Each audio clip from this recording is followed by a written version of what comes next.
Saviez-vous à quoi je pensais? Pouvez-vous le deviner? Je ne pense pas, hein?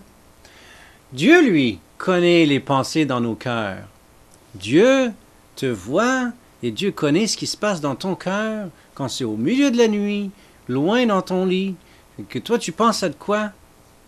Dieu connaît ce qui se passe dans ton cœur, à quoi tu penses. Dans notre histoire, nous voyons qu'un homme vient, Jairus, pour demander à Jésus de guérir sa fille.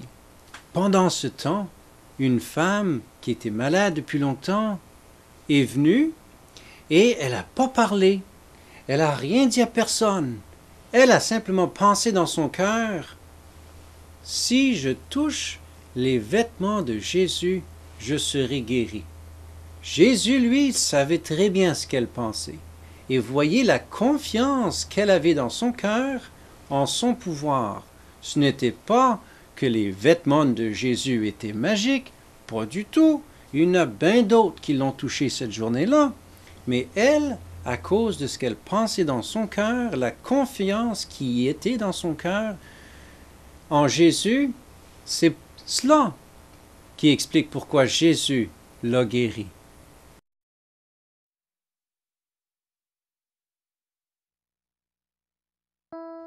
Jésus, dans la barque, regagna l'autre rive, où une grande foule s'assembla près de lui.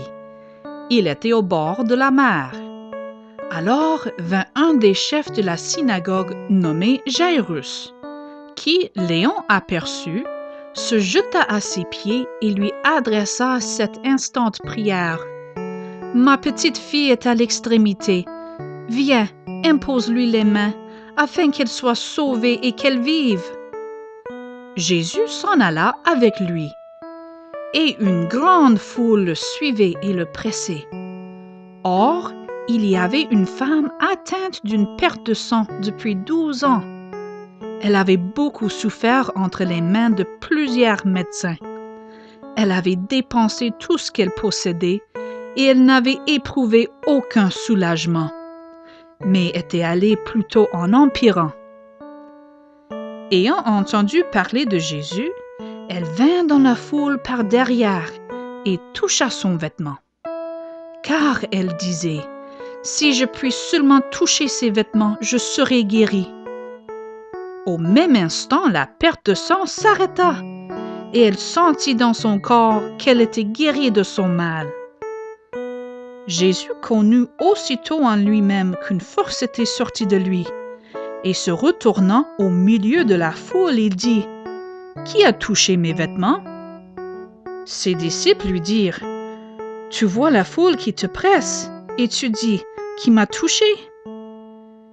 Et il regardait autour de lui pour voir celle qui avait fait cela. La femme, effrayée et tremblante, sachant ce qui s'était passé en elle, vint se jeter à ses pieds et lui dit toute la vérité. Mais Jésus lui dit, « Ma fille, ta foi t'a sauvée. Va en paix et sois guérie de ton mal. »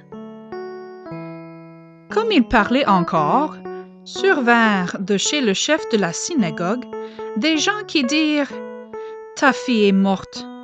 Pourquoi importuner davantage le maître ?» Mais Jésus, sans tenir compte de ces paroles, dit au chef de la synagogue, « Ne crains pas, crois seulement. » Et il ne permit à personne de l'accompagner, si ce n'est à Pierre, à Jacques et à Jean, frères de Jacques.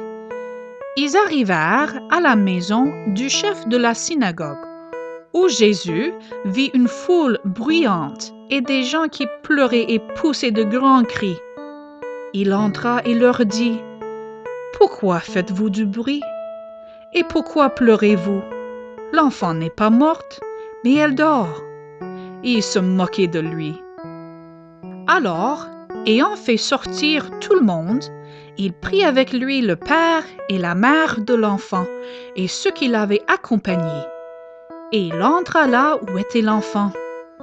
Il la saisit par la main et lui dit, « Talitha Kumi », ce qui signifie « Jeune fille, lève-toi, je te le dis. » Aussitôt la jeune fille se leva et se mit à marcher, car elle avait 12 ans. et ils furent dans un grand étonnement. Jésus leur adressa de fortes recommandations pour que personne ne sût la chose, et dit qu'on donna à manger à la jeune fille.